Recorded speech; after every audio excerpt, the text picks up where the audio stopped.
एका स्त्रीचं जीवन असं आहे की तिने माहेर सोडलेलं आहे, सासूचा त्रास आहे, नवरा व्यवस्थित काम करत नाहीत आणि ती दिवसभर थकलेली असते. मग ती सासरी टिकते कशी? फक्त मुलाचं तोंड पाहून. याला म्हणतात प्रेम. तुम्ही सगळ्या स्त्रियांना विचारा, का राहतात सासरी? पोराचं काय होईल? आणि हे सगळं दुःख आहे. नवरा दारुडे आहे, घरात पैसा नाही, सासू नीट बोलत नाही, शरीर चांगलं नाही, पण ते पोरगं पळत आलं ना आणि त्याचं तोंड पाहिलं ना, हे सगळे दुःख देणारे विसरून जातात. तसं आमचे नामदेव महाराज म्हणतात, देवा तुझं तोंड पाहिलं ना, सगळं संसारातलं दुःख विसरतं. त्याला परमार्थ म्हणतात. म्हणून आजचा महत्त्वाचा विषय, विसरा, दुःख संपणार नाही. दुःख चालूच आहे. एक झालं की एक आहे, एक झालं की एक आहे. पण दुःखाची लढी संपत नाही शरीर आहे तोपर्यंत. पण दुःख विसरण्याची टेक्निकली ना, रोजचा क्षण फ्रेश जन्माला येतो.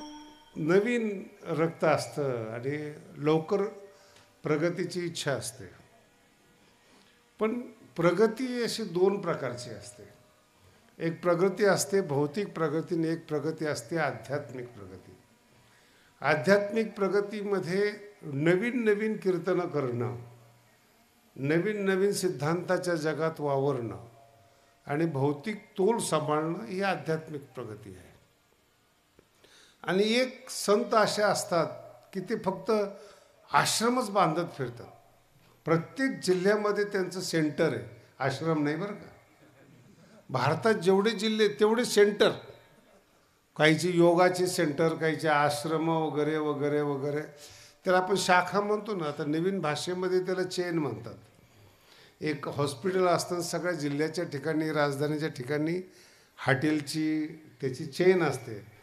तसा ते साधू लोकांनी सुद्धा सेंटर या नावाखाली चेनच तयार केलेली. ती भौतिक प्रगती. करायची न करायची हा वेगळा विषय. मी तर असं म्हणेल, गावागावामध्ये आश्रम तयार झाले पाहिजेत. कारण की काय, ज्यावेळेस मशिदी बांधल्या जातात त्यावेळेस त्याच्यावर कोणी प्रश्नचिन्ह घेत नाही, पण मंदिराच्या बाबतीत प्रश्नचिन्ह घेतात. आपल्या गडावर 750 वर्षातलं पहिलं मंदिर आहे ज्ञानोबारायांचं, दगडी मंदिर. आणि 8-8, 9-9 टनाचा एक एक दगड आहे. ते दगड पाहिलं की शिकलेल्या लोकांच्या डोक्यात दगड तयार होतो की हॉस्पिटल बांधायच्या जागेत तुम्ही हे का बांधलं? बरं, मी हॉस्पिटल बांधलं असतं तर बुवा लोकांची कामं आहेत का, असे पुन्हा म्हणले असते. एका बाजूने त्रास नाही येतो. शिक्षण संस्था तयार केली की महाराज लोकांनी कीर्तन करावं. हॉस्पिटल बांधले की मग महाराज लोकांचे कामं आहेत का हे? पण नाही बांधले तरी म्हणजे माझा मुद्दा वेगळा आहे. काही माणसं समाजामध्ये जी जन्माला आलेली असतात त्यांना भगवंताने आशीर्वाद दिलेला असतो की आयुष्यभर जळत राहा. आणि जळणारी माणसं महाराजांवर जळतात ही सोडून द्या. नीट आहे का? शेजारची बिल्डिंग बांधली तरी ते जळणार, समोरच्याला नोकरी लागली तरी जळणार, चांगलं लग्न झालं तरी जळणार. मी सकाळी एका गावामध्ये गेलो होतो परळीकडे. मी त्यांना आव्हान केलं, ज्या मुलाचे लग्न झाले नाहीत किंवा होत नाहीत त्यांनी गडावर या, कीर्तनकार तरी व्हा ना. असं काहीतरी दिवस वायाला घालवण्यापेक्षा, तारुण्य आणि बुद्धी वायाला जाण्यापेक्षा. पूर्वीच्या काळामध्ये मुली जास्त होत्या, आता मुली भाव खातात, यांना भाव मिळत नाही. जन्माला तर काहीतरी उपयोग करा ना त्याच्यामध्ये. म्हणून ह्याचे दोन प्रगतीचं संतुलन असतं, ते फार कमी लोकांना सांगतं.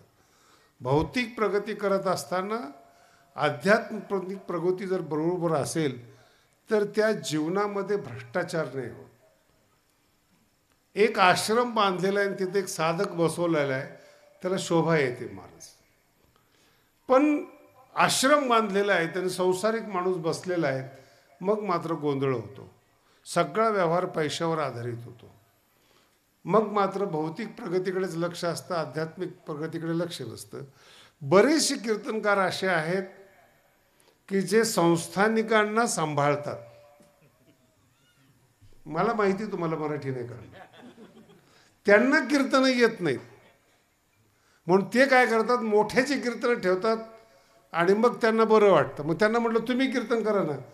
आमचं आपलं बांधकाम वगैरे भौतिक प्रगती वगैरे ही छान आहे, पण जिथं गरज पडेल तिथं तुम्ही आम्हाला मदत करा.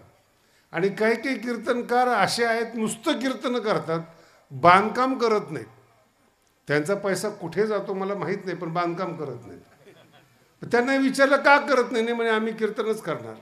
विषम प्रगती म्हणतात त्याला.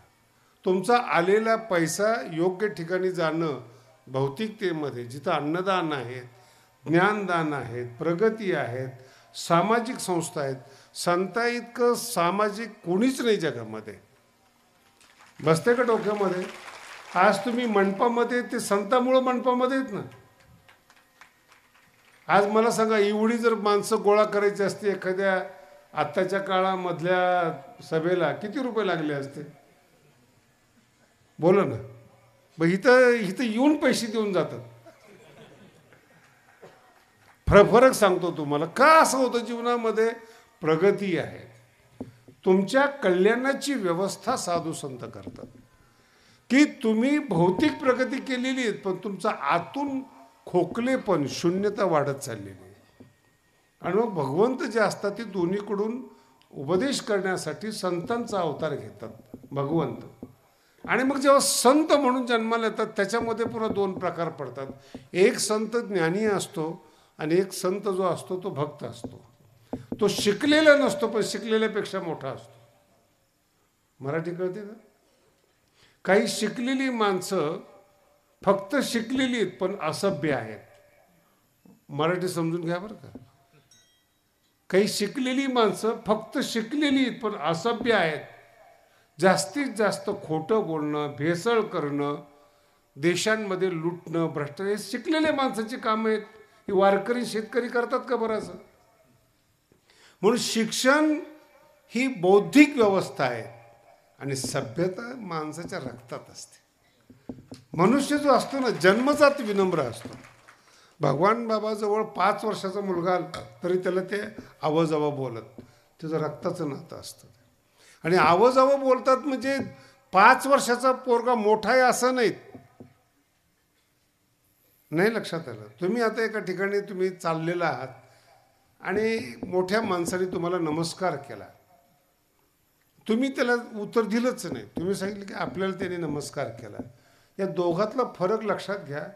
त्याने नमस्कार केला, त्याचे संस्कार त्यांनी दाखवले. ज्ञानेश्वर महाराजांची ओवी बरं का. कुलीन माणसं संस्कारातून ओळखू येतात. कुलीन माणसं सांगावं लागत नाही बरं का आम्ही कोण आहेत. मराठी समजून घ्या. तोंडाने सांगावं लागत नाही की आम्ही किती मोठे. संस्कार सांगतात मोठ्या घरातला माणूस आहे. म्हणून जुन्या काळामध्ये मुलगी देत असताना आणि घेत असताना मुलीच्या सौंदर्यापेक्षा कुळ पाहिलं जात होतं. संसार सुखी व्हायचे, परंपरा सुखी व्हायची, घरातले माणसं सुखी राहायचे. आत्ताच्या काळामध्ये तुम्ही अनुभव घेऊन शिकलेलं पण पाहतात, मुलीची नोकरी पाहतात, मुलीचा पैसा पाहतात, दोघंही कमवतात, दोघंही अहंकारी होतात. मग भांडे घासताना दोघांनाही बरोबर घासावे लागतात. हे आतल्या गोष्टी. खेडेगावात जमत नाही अशा प्रकारचं. खेडेगावात असं आहे की नवरा किती जरी काही असला तर तो बाहेर बसून असतो, आतलं काम ती करते, बाहेरचं काम हा करतो. घर आणि दार 2 शब्द आहेत ना. दाराच्या पुढची व्यवस्था पुरुष करतात, घराच्या आतली व्यवस्था स्त्री करतात. घर आणि दोन्ही मिळून जीवन पूर्ण होतं. परमार्थामध्ये हे 2 व्यवसाय आहेत. एक आत आहे त्याला भक्त म्हणतात, बाहेरच्या समाजाला सांभाळतात त्याला ज्ञानी म्हणतात. ज्ञानी आणि भक्त एकत्रित येतात त्याला वारकरी संप्रदाय म्हणतात. विठाला विठाला.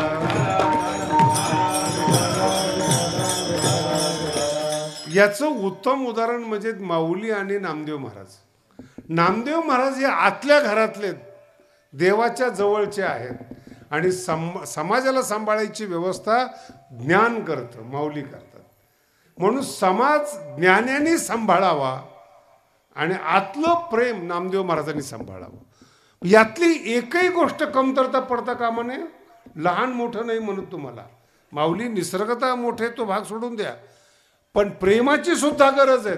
मला सांगा, बाहेर दिवसभर डोकं चालवलं एखाद्या व्यापाऱ्यांनी, एखाद्या शेतकऱ्यांनी, राजकारणी लोकांनी दिवसभर डोकं चालवलं, घरात आल्यानंतर जर डोकं चालवायची पाळी आली ना, तो माणूस आत्महत्या करेल.